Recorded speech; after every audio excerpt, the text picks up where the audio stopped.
నమస్తే రమగారు. నమస్తే జయ. రమగారు, మాఘమాసం యొక్క విశిష్టత అండి. మాఘమాసంలో కూడా వచ్చేసాం రమగారు, అప్పుడే మనం. వచ్చేస్తాం మరి. అదే కదా. రోజులు స్పీడ్గా వెళ్ళిపోతున్నాయి కదా. పుష్యం అయిపోయింది, మాఘం. ఇంకొక నెల గడిస్తే ఈ సంవత్సరం గడిచిపోయి కొత్త సంవత్సరం కూడా వచ్చేస్తుంది. ఇటే గడిచిపోతున్నాయి ఈ రోజులు. మాఘము ఇంచుమించు కార్తీక మాసం లాగానే. కార్తీకం ఎట్లా పరమ పవిత్రమైన మాసంగా భావిస్తామో అలాగే మాఘమాసం కూడా అలాగే పరమ పవిత్రమైనది. కార్తీకంలో లాగానే స్నానాలు మాఘంలో కూడా ఉంటాయి. ఓహో.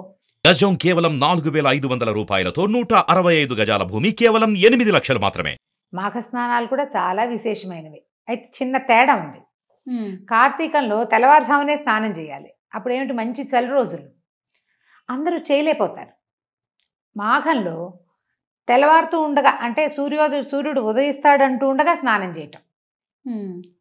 కార్తీకంలో ఇంట్లో స్నానం చేస్తే పనికిరాదు, మాఘంలో ఇంట్లో స్నానం చేసినా పనికొస్తుంది. ఇంకా వేడి నీళ్ళ స్నానం కూడా పనికొస్తుంది. ఓకే. కార్తీకంలో వేడి నీళ్ళ స్నానం చేస్తే కళ్ళుతో స్నానం చేసినట్టుగా అవుతుందంటారు. ఇప్పుడు అట్లా అవ్వదు. ఇప్పుడు వేడి నీళ్ళ స్నానం అయినా పర్వాలా. సూర్యోదయానికి ఒక క్షణం ముందు స్నానం, సూర్యుడు ఉదయిస్తున్నాడు అనగా స్నానం చేయి. ఉదయిస్తున్న సూర్యుడికి ఎదురుగుండా నమస్కారం చేసుకో. మాఘము సౌరమాసం. దీనికి ముందు వచ్చిన పుష్యంలో, అంటే పుష్యం మార్గశిరానికి పుష్యానికి మధ్యలో మనం ఇది చూసాం, ఉత్తరాయణం పుణ్యకాలం వస్తుంది. అది ఎప్పుడు వచ్చింది, మకర సంక్రమణ అన్నాడు. మకర సంక్రమణ అయినప్పుడు సూర్యుడు తన గతిని ఉత్తరం వైపుకి మార్చుకుంటాడు అని, పర్ఫెక్ట్గా ఉత్తరానికి తిరిగిపోతాడు. ఈ రోజు ఈ నెలలో మాఘంలో తిరుగుతాడు. ఈ మాఘమాసంలోనే సూర్యుడి పుట్టినరోజు వస్తుంది. సంవత్సరం అంతా ఎలా ఉన్నా మాఘాన్ని సౌరమాసము అని చెప్తారు. సూర్యారాధనకి విశేషమైన మాసం. ఏమిటి ఇట్లా ఎందుకు వచ్చిందంటే, ఇది ఖగోళ దృష్టి ప్రకారం కూడా సూర్యుడు తేజరిల్లుతాడు ఈ నెల నుంచి. మనకి మకర సంక్రమణం నుంచి ఒక రవ్వ చురుకు మొదలవుతుంది. పుష్యమాసం అంతా సుమారుగా ఉంటుంది. మాఘంలో సూర్యుడు ప్రచండంగా తయారవుతాడు. ఆయన శక్తి కిరణాలు ఎక్కువగా భూమి మీదకి ప్రసరిస్తాయి. ఇప్పుడు వచ్చేటువంటి మాఘంలో మొదలయ్యేటువంటి సూర్య సంచారం చాలా ఆరోగ్యప్రదాయనిగా ఉంటుంది. సాధారణంగానే ఆరోగ్యం భాస్కరాది ఇచ్చేదంటారు. సూర్యుడి నుంచి మనం ఆరోగ్యాన్ని కోరుకోవాలి. పైగా ఈ సూర్యుడు ఎవరు, ప్రత్యక్ష నారాయణ స్వరూపం. మామూలుగా మనకి సృష్టి స్థితి లయకారకులు బ్రహ్మ విష్ణు మహేశ్వరులు. సృష్టి స్థితి అంటే మన జీవితం గడవడానికి, మన ప్రాణ ప్రయాణ సమయం అంతా కూడా, మనం పుట్టిన దగ్గర నుంచి మరణించేదాకా ఉండే మధ్య ప్రయాణం అంతా విష్ణుమూర్తే మనల్ని కాచి కాపాడతాడు. పుట్టడం ఆయన పుట్టిస్తాడు, పుట్టిన దగ్గర నుంచి నడిపించేది విష్ణువు. ఇప్పుడు ఈ నడిచే కాలానికి ఆలంబన ఎవరు ప్రపంచానికి? సూర్య భగవానుడు, సూర్యుడే. ఈ సూర్యుడి వల్లే ఆకులు పత్రహరితం వస్తుంది, పుష్పాలు వస్తాయి, తర్వాత గింజలు వస్తాయి, దాంతో అన్నం పుడుతుంది, అన్నంతో జీవులు పెరుగుతాయి. అన్నంతో కదా జీవం. దీని మొత్తానికి కారకుడెవడు? సూర్యుడు. పైగా నువ్వు నిద్రపో, పడుకో, మానే, పుట్టు, పో, ఏమైనా ఆయన సమయానికి మాత్రం ఆయన వస్తాడు, వెళ్ళిపోతాడు. కాలగతి అంతా కూడా ఖచ్చితమైన నియమితమైన లెక్కల ప్రకారమే నడుస్తూ ఉంటుంది.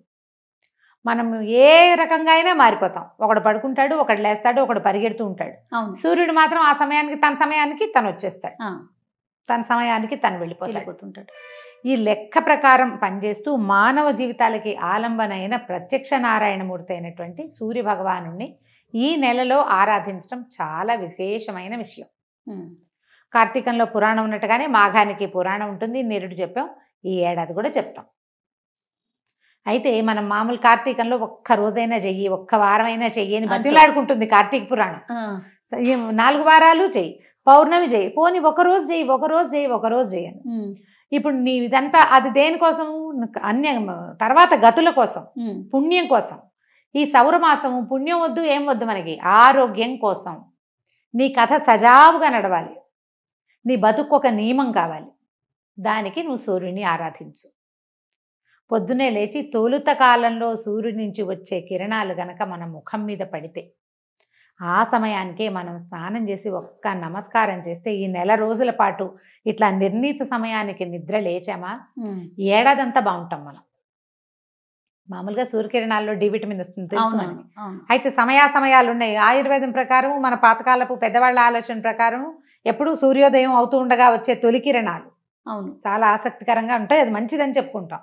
తర్వాత మనం తెలుసుకున్నాం మధ్యాహ్నం పూట డి విటమిన్ వస్తుందని ఏదో రకరకాల పాయింట్లు వదిలిపెట్టేంటి, పెద్దల కాలం నుంచి వస్తున్న ప్రధానమైన పాయింట్ ఏంటి, ఉదయిస్తున్నటువంటి సూర్యుడిని అయితే మనం బింబాన్ని చూడగలుగుతాం. అవును. ఆ బింబ దర్శనం, ఆ నిర్ణీత సమయానికి నిద్ర లేచి స్నానం చేసి దండం పెట్టుకోవటం, అది చాలా ముఖ్యమైన విషయం.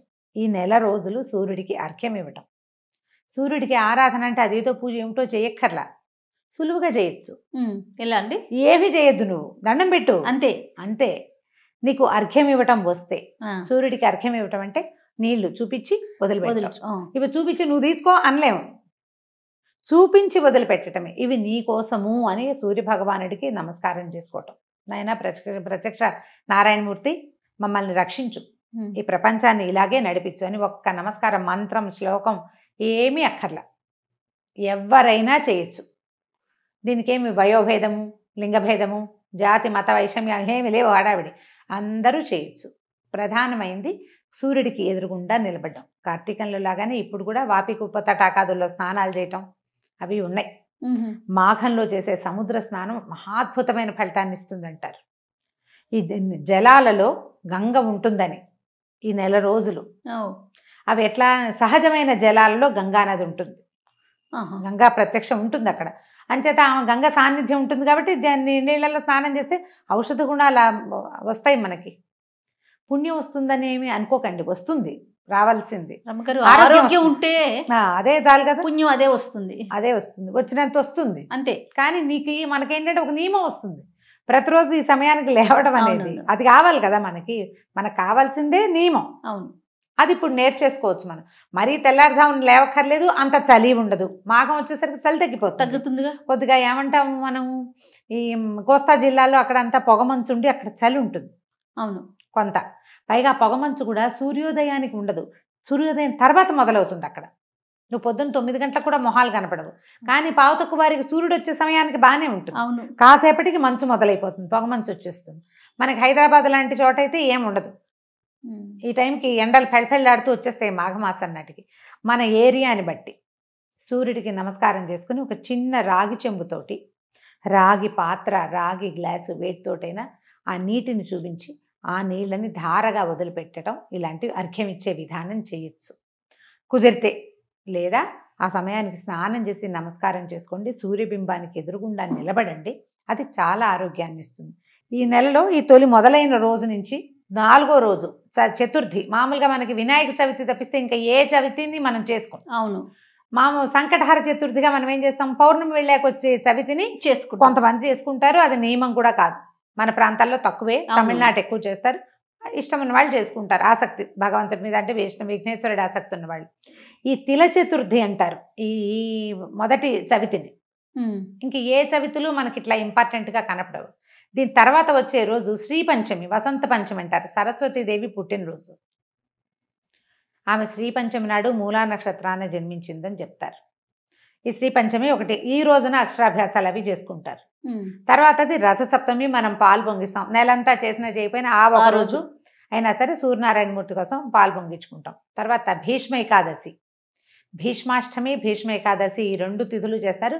భీష్మ ఏకాదశి నాడే ఆయన నిధనం చెందారు. ఈ మన మహాభారత కాలంలో ఆయన దక్షిణాయనంలో మరణించినా కూడా ఉత్తరాయణ పుణ్యకాలం వచ్చే వరకు ఆగి సూర్యుడు తన గతి పూర్తిగా మార్చుకునే రోజు ఏంటంటే సప్తమి తర్వాత, రథసప్తమి నాడు ఉత్తరానికి పూర్తిగా తిరిగిపోతాడు. ఆ తిరిగిన మధ్యం దిన మార్తాన్ని చూశాకే ఆయన ప్రాణాలు వదిలిపెట్టారు భీష్మ పితామహుడు అని చెప్తారు మహాభారతంలో. సో ఆయన పర్వదిన పుణ్యతిథి ఒకటి జరుపుకుంటారు. ఆ తర్వాత ఇంకా మళ్ళీ మాఘ పౌర్ణమి, నువ్వు ఇందాక అడిగా మాఘ పౌర్ణమి విశిష్టమని.